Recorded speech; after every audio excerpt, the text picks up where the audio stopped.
Hey everyone, it's Emily Fox. Today's video is going to be my annual Goodreads Choice Award Show. I hope you're excited. Every year I've been doing this show where basically Goodreads comes out with their Choice Award at the end of the year, and between the time that they announce the nominees and you can vote and the time that the winners are announced, there's like 2-3 weeks, which I don't know about you, but that's just not enough time for me to read more books in order to be able to really vote and choose which book was the best one in each category. So I give myself a whole year to read as many of the nominees and winners as possible, and then I do my own award show. So right now we're doing the award show for the 2021 nominees. So if you're interested, I'll put the playlist in the description box, and let's get to it. Disclaimer, I did say this year I wasn't doing it, or more like last year for the last year, I wasn't doing it. You'll see why. But I still read enough nominees to do it, and it was highly requested. So I haven't read as many nominees as usual, but still enough to make this interesting. So I'm going to review all the books and then announce which one I would vote now with more knowledge. Basically, sometimes I've changed my vote, which is fun. So I have my laptop with me. If you see me looking down, we're going to go through each category one by one. So the first category is Best Fiction. I actually haven't read any nominees this year. I usually try to read a couple, even though it's not my main genre, and especially the winner. But when I saw it was Sally Rooney, I said never again after Normal People. So we're just going to skip that category. I don't know about you, but my gosh, did I not want to read anything else by her after that book? So the next category is Best Mystery Thriller, and this is the reason I wanted to take a break from this challenge, because every year I would read like 10 or 15 of the 20 nominees and maybe find one I liked okay. So kind of depressing for me, not fun obviously, and it's not fun for you either to just hear me bash 10 books in a row. I know some of you are a fan of that, but like, you know. So this year I have read or attempted to read 12 of the 20 nominees, and there are a couple I did like. Not a lot, but a couple. So it's already an improvement. I'm happy about it. So we're going to go through them one by one. The first one was the winner, The Last Thing You Told Me. And okay, this is where I would put on my aluminum hat if I could find it. I'm looking for it. Conspiracy theory moment. I feel like it won just because it was part of the Reese Witherspoon book club, because people will vote for whatever they have read, and like out of the 20 new releases, most people would not have read like more than one or two. So I think that that's the reason it won, because it was really mediocre. You might disagree with me, feel free to do so in the comment section, but we also read it for the Patreon book club, and most of us were kind of mad about it. It wasn't awful, definitely not the worst on this list, but definitely didn't deserve to be the winner in my opinion. So summary of the plot, you have this woman who just got married to this man who has a daughter, and she doesn't really get along with her, and the husband disappears, leaves a note through someone else basically telling her that he's gone and she has to take care of his daughter. And that premise is fine, but my biggest issue was the way the main female character would put things together. Like, she would just jump and like decide, okay, we have to do this, we have to go there. And it made no sense. It just felt like the author couldn't figure out a better way to, you know, make her piece things together. And there was also a few like awkward moments with the stepdaughters that just were a little strange to me. The ending was more unique than a lot of the other ones on this list, but frankly for me was pretty forgettable. It was like a 2.5 stars. Not awful, just not great. Definitely not the winner in my opinion, or shouldn't have been the winner in my opinion. Beautiful cover though, I'll give it that. And it also has a bright yellow spine, which big fan. So yeah, won't be my vote. Wasn't my vote last year either. I did skip The Maidens because I personally really didn't care for The Silent Patient, which seems to be an unpopular opinion, so didn't read that. I also skipped Stephen King because, let me know if it was worth reading, but in my experience, I haven't been very lucky with him. First off, not a big fan of open endings, which he tends to do. His endings are pretty much always awful. Let's just say it. And he tends to have a lot of like weird sexual stuff. So I don't know, was it worth it? The reviews are pretty positive, but didn't read it. The Push, that was my vote last year, which I have changed my answer. But The Push was great. I still think it's great. Do recommend it. It has a trope that I tend to love, which is like, woman has a baby, and is the baby possessed, evil? Is the woman losing it? You just don't know what's going on.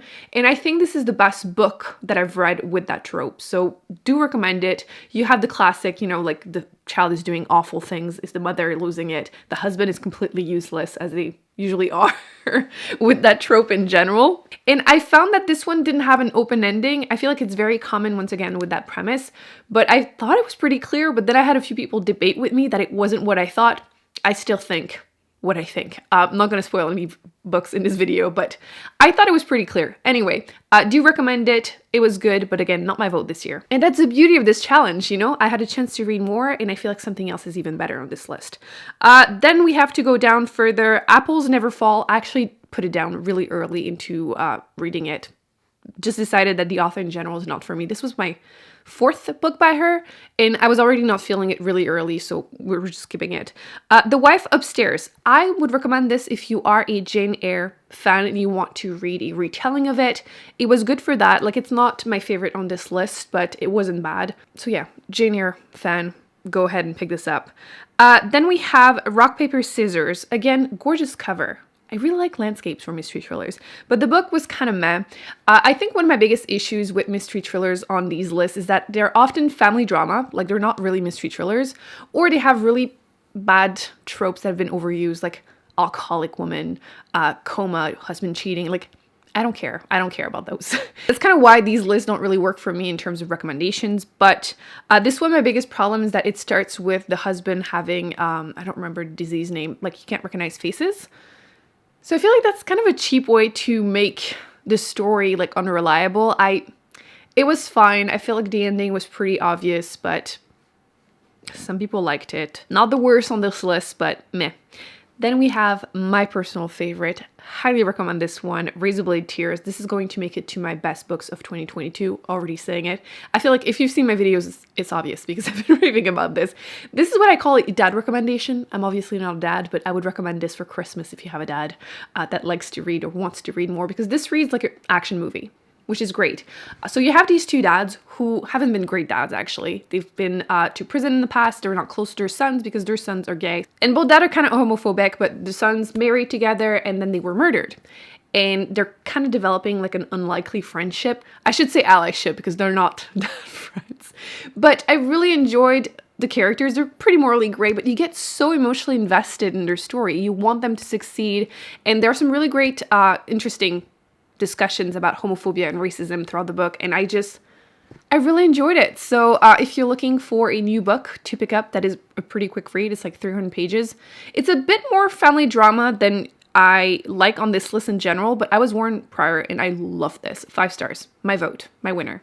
Then we have Local Woman Missing. You have this woman and her daughter that disappeared, and then the daughter years later reappears, like trying to readapt to life, and things seem a bit off. It was okay. I didn't feel like it was that great. The writing was really not good in my opinion. I just wasn't emotionally invested, which I feel like you kind of have to care to really like the book. So yeah, kind of unmemorable to me, but it does seem to be the unpopular opinion. I hadn't read anything by the author, so... Then we have The Good Sister. This is exactly what I mean by this is family drama. There's no mystery in here. Like, not really, in my opinion. I should have read the premise prior because it would have been a deal breaker if I had known. You have this woman who, I'm assuming she's on the spectrum, and she decides to have a baby for her sister. Which, if I had known, I would have never read that book. I felt like, again, the twist was kind of obvious, and again, just family drama, not a mystery thriller. So, not a fan, not my winner. Then we have We Begin at the End, which, frankly, I remember enjoying it, but I don't remember much about it. So that's probably not a good sign. But it almost seems a bit, again, mystery, kind of historical fiction, family drama a little bit. You have this man who's now a police officer, and he remembers years ago being a witness to one of his best friend being sent to prison. It was because he was a witness. And years later, things come out that maybe he didn't do it, kind of thing. So like I said, I remember enjoying it, but I don't remember much. So then we have Not a Happy Family. I hadn't read anything by the author before this. I knew she was popular, like kind of popcorn reads. Like you're reading them, they're enjoyable, but they don't really stick with you that much. In this case, you have this rich family and the parents are murdered, and then like the 3 kids are obviously the suspects and who did it kind of thing. It was fine. It was fine. Then you have A Slow Fire Burning, which I picked up because it was the same author as The Girl on the Train. I wanted to see if something else she would come out with would be good. Honestly, don't waste your time. It's just so mediocre. You will forget about it. I pretty much forgot what it was about. It's not good. It's not good. And I don't say that super often. I know it might sound like it right now because of the list, but don't waste your time. And then we have Every Last Secret, another book that I attempted and I put it down. First off, I didn't realize that this was another author who writes spicy books, which not really my thing. And I put it down when we got to a point where there was a spicy scene. I was like, this is the last drop for me. It seemed to be a fun book about awful people, but eventually it just became hard to care because everyone was so awful. You have this woman, she's married, and she basically wants to step it up and marry someone else's husband. You know, kind of get rid of her husband, move on, trying to make it in life. So I thought it was going to be interesting, but like I said, I just eventually gave up. So you can see, not my favorite category of all time, but we do have a couple that were worth reading, especially Razorblade Tears, my winner. Historical fiction, I read or attempted to read 2 of them, including the winner, which was Malibu Rising. I do think this one won because of the author, but it was fine. You have these 4 siblings, and you have throughout the one night the family drama that happens with some flashbacks of how they grew up, which I did enjoy the flashbacks. The ending was probably the weakest part in my opinion, but overall enjoyable. Nothing amazing, but I haven't read any other book on here that would be better, so I guess it's my vote by default. I didn't vote last year, and I guess I wouldn't really vote right now either, because the only other book I read or attempted to read was The Lost Apothecary, which I put down 60% into it. I was listening to it as an audiobook, so I really tried to push through, but I was just so bored. It's supposed to be like modern time witches, kind of flashbacks with like back in the day, finding pieces, and it was boring. It was so boring. No, I'm surprised it got 50,000 votes, but everyone has a different taste. Now, fantasy. This is the category that made me also question if I should do it this year, because for the first time ever, I had read none of the nominees last year when they were announced. So I tried to read as many as possible this year, but I didn't read that many. I only ended up trying or finishing 3 of them, which is the least I've ever done. I gave up on Sarah J. Maas at the 3rd book in this series, so I didn't read it. And the next one I ended up reading was She Who Became the Sun, which was in 4th place. And I have such complicated feelings with this book, because the first part of it could have been an all-time favorite. It starts so strong. You have this young girl, and her brother were basically told their own like life prophecy, and her brother's supposed to become, someone super well-known, and she's supposed to be no one. And basically her family's murdered, and she decides to take his place, try to make it in life as him. And it starts so good, but then it got kind of meh, and the ending was kind of weaker. I felt like the pacing was kind of off. You would skip weird sections, like big jumps, and I had to go back 3 times to reread a portion because I thought I had skipped something. You know, when you're like reading and your eyes are reading, but you're not? I thought I was doing that, and no, the book was just skip awkward places. And yeah, I don't know. I might continue the series, but I'm so torn because it had such potential.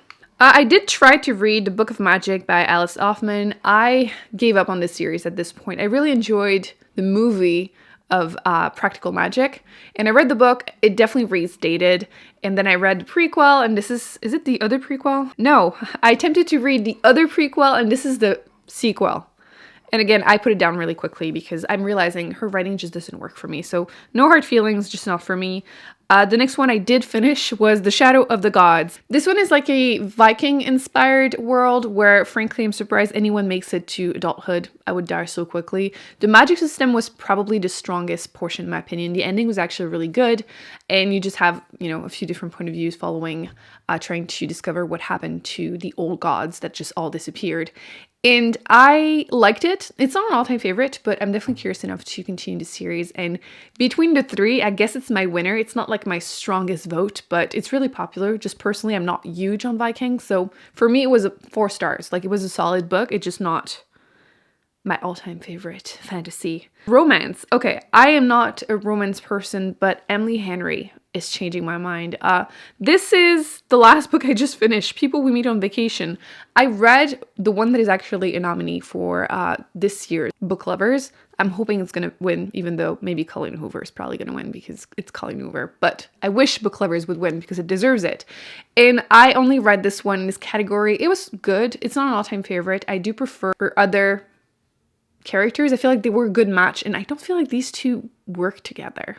I don't know if anyone else agrees. It's like a friends to lovers, or like enemies to friends to enemies to lovers. It's all over the place. So it was good. It's like a 4 stars, or I'm rounding it up to 4 stars, but I have nothing else I have read on this list, at least at the moment. So I can't really vote much. I do want to read 7 Days in June, but that's pretty much it. Sci-fi is usually another category that I've read a million books. This year, not so much. I feel like there wasn't that many books on here that I was really into, but So I have read 4, I'm currently reading one, but we're not going to count it. So 4 books to review. The winner was Project Hail Mary by Andy Weir, which in popular opinion, I liked it, but not as much as The Martian. I feel like similarly, like you have someone trying to survive in space, which love that concept, but I felt compared to The Martian, this one felt a bit exhausting because every time something would come up or like something would happen, I felt like the story would just pause until you fix it. I didn't feel like there was the progression that you would get in The Martian. I don't know. I did think the ending was great and I really liked the friendship, but yeah, it's not my vote personally, but I understand why it was popular. The second one I read was in 4th position, The Echo Wife, which I am shocked that it's this up. Like 16,000 people voted for it. Why? This book, I was frustrated because there was so much potential. I feel like if you add 100 pages and you make this a thriller, this could have been so good, but it wasn't. You have this woman who's a fantastic scientist. She made some really fantastic discoveries and her husband is bitter and resentful. They don't have a good marriage and he's using her knowledge, her discoveries to make a clone of her. That's how it starts. And it could have been so good, but it wasn't. So yeah, moving on. Then I read Light from Uncommon Stars because this was recommended to me as something that would be similar to Becky Chambers. And I love her. She's one of my all-time favorite authors. And I get it from the beginning, the vibes, but I just feel like the ending was weak. It was, no. You have 3 point of views. You have this coming of age portion with this transgender girl who runs away from her family. Demon lady, that's how I call her, who made a pact with a demon and she has to bring a few different souls in order to compensate for the fact that she became a really well-known violinist. And then you have Donut Alien Lady, which I didn't really care for that point of view at all. And that brought us the really bad ending. So I wanted more about Demon Lady, quite frankly. So yeah, it was fine. Just it's not the winner for me because the winner is A Psalm for the Wild Built. That was my choice last year. It's still my choice this year. It's just so good. It's Becky Chambers. It's the first book in the Monk and Robot duology. It's like 150 pages, super quick, and it's just a feel-good kind of book. You have this non-binary monk trying to figure out the meaning of their life in a version of a world where robots got up one day, wanted nothing to do with us. And it's so cute, which, speaking of which, Booktube wasn't in the nominees for this year, for 2022 awards. Why? Because it would have easily been my vote. I don't understand why it wasn't there. Anyway, that's beside the point. The one I'm currently reading is Shards of Earth by Adrian Tchaikovsky. I am not done with it, so I can't vote for it, but I will be done with it by the end of next month, so wanted to throw it out there. I've tried, but too many books, not enough time, right? Horror, I didn't finish any. I did start My Heart is a Chainsaw, but really didn't like it, so I put it down. Humor, I did read Broken the Best Way Possible by Jane Lawson. Love her, do recommend her in general. This book was okay. It wasn't my favorite by her. My favorite is the one with the raccoon on the cover. So yeah, it was okay. Nonfiction, I read 3. I didn't end up reading the winner because, again, I wasn't planning on doing this. I have yet to read anything by John Green, but I did read Cultish, The Language of Phantasm, which I think is going to be the most popular of the ones that I have read. It's very accessible, kind of an intro of about modern cult, MLMs, Scientology, CrossFit, and how these industries are trying to use the fact that we're so isolated in this individualistic society to use us for money. So it was great. Do recommend it. Personally, I think my favorite is Mediocre, The Dangerous Legacy of White Male America, basically about the incel movement. And I think the author did really well balancing the information. Like, I didn't know that in the 70s, a Black woman tried to run for president. I had never heard of that. So between that and, the whole shock value of this title, which upset a lot of people apparently on Goodreads, but it was good. Like I said, I think this is my favorite. And the third one that I did finish, The Disordered Cosmos, A Journey into Dark Matter, Space-Time, and Dream Deferred. I feel like I would have put that one in the memoir category. The 2/3 of the book are about her journey into becoming a PhD holder. This is where my English fails me, but how difficult it was for her to be in the boys' club, considering that she's a woman of color. And the first third was about her favorite things about physics, astrophysics, which was also super interesting. But yeah, maybe that's why they put it in here. But like I said, my winner, I think, is Mediocre, even though I think Cultish is going to be more popular. Memoir, I finished two, one of them kind of accidentally. The winner was Crying in H Mart, which is also going to be my choice. This was heartbreaking. You have this young woman trying to, coming of age, her life story, while trying to deal with her complicated relationship with her mother. She's a daughter of immigrant. Her mother, they're not really close. They have a complicated relationship, and she's diagnosed with cancer, and, everyone has been crying while reading this, myself included. So like I said, my winner. The second one I'm saying accidentally because I read Between Two Kingdoms, A Memoir of a Life Interrupted. I read it thinking this was about her traveling the US after she recovered from cancer. No, turns out 95% of the book is about her getting her diagnosis and then, recovering. So I don't feel okay reviewing the book because I didn't read it based on the right thing.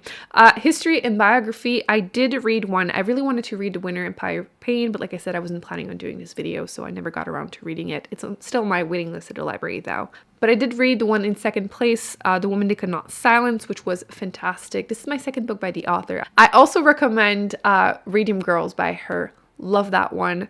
But this is equally as frustrating. It almost reads like fiction. You have this woman and her husband basically got tired of her starting to have opinions about politics and religion and got her imprisoned to an asylum. And then it's about, her journey there, the men that contributed to keeping her in there and her journey trying to get out and getting her children back. So if you want to be really mad, I highly recommend this book. The next category I did read something is debut novel. So I'll put it on the screen. There are 4 books I have read, 2 last year, 2 this year. I had voted last year for The Push. I still think it's the best one of the 4. And then in young adult fiction, you also come back to having Firekeeper's Daughter, which was great. I don't read a ton of YA books. It's actually the only one I read in that category. I did vote for it because I did like it enough, but it's the only one I read, so. And that's it. Like I said, I didn't read as many this year as last year, but I will be reading a lot more next year because I will be doing a TBR as soon as the winners are announced. I think it's on the 8th of December. So I'll film a video reacting to winners, seeing if my predictions were right, and then announcing which books I'm adding to my TBR for next year. So that's it. Let me know in the comment section if you agree or disagree with my votes, my winners. And if there are any other books in these lists that I didn't read that I should. And like I mentioned, I have done a lot more in the past, so I will be putting a link to last year's for the 2020 nominees. And I also did a challenge this year trying to finish or catch up to as many series as possible, so I'll link that down there if you are interested, and I will see you in an upcoming video very soon. Bye!